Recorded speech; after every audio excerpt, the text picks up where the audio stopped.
يعلم ما في السماوات والأرض ويعلم ما تسرون وما تعلنون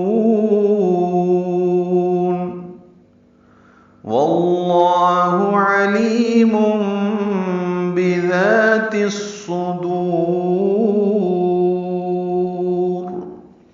یعلم عین ساکن پہ اظہار لام میم جلدی ادا کریں گے. ما الف مدہ ہے. فی السماوات والارض شروع میں پہلی آیت میں بھی دیکھ لیں یسبح للہ ما فی السماوات وما فی الارض پڑھا تھا، یہاں پہ ما فی السماوات والارض ہے. فی السماوات میں ادغام شمسیہ میم واو کو 2 حرکات لمبا کرنا ہے. والارض میں لام ساکن پہ اظہار را ضاد دونوں پر ہیں. ویعلم یہ دوبارہ ہے، پہلے شروع میں بھی یعلم ہے، عین ساکن پہ اظہار ہے، لام میم جلدی پڑھیں گے. ما تسرون وما تعلنون.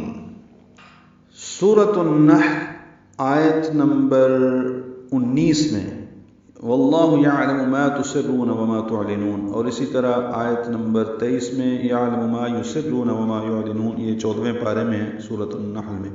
سورۃ یاسین اور آیت نمبر 76 میں اور سورۃ ہود آیت نمبر 5 میں بھی یہ الفاظ ملتے جلتے ہیں. بہرحال یہاں پہ ما تسرون تا کے ساتھ ہے، را پر ہے، تسرون رو واو مدہ ہے، وما تعلنون میں ما الف مدہ ہے، عین ساکن پہ اظہار ہے. تعلنون میں لام کو جلدی ادا کریں گے، نون لمبا کریں گے وقفاً، اور دوسرے نون ساکن پہ اظہار ہوگا. واللہ علیم بذات الصدور میں واو کو جو لام سے ملانا ہے، لام اس میں جڑا واو کی زبر کی وجہ سے پر پڑیں گے. علیم لی یا مدہ ہے، 2 حرکات لمبا ہے. تنوین کے بعد با آنے کی وجہ سے علیم یہ اقلاب ہو رہا ہے، نون کی آواز کو میم میں بدل رہے ہیں، اس لیے اس کو ابدال بھی کہتے ہیں. علیم بذات الصدور. دال نرمی سے ادا کریں گے، دال الف مدہ ہے، تا کو صاد سے ملائیں گے، ادغام شمسی ہوگا، الف لام نہیں پڑھیں گے، صاد پر پڑھیں گے، دال کو لمبا کریں گے اور را ساکن وقفاً پر پڑھی جائے گی.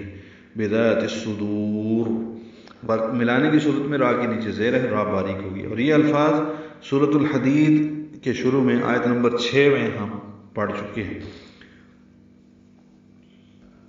وہ جانتا ہے جو کچھ آسمانوں اور زمین میں ہے، اور جانتا ہے جو کچھ تم چھپاتے ہو اور ظاہر کرتے ہو، وہ دلوں کے حال تک جانتا ہے.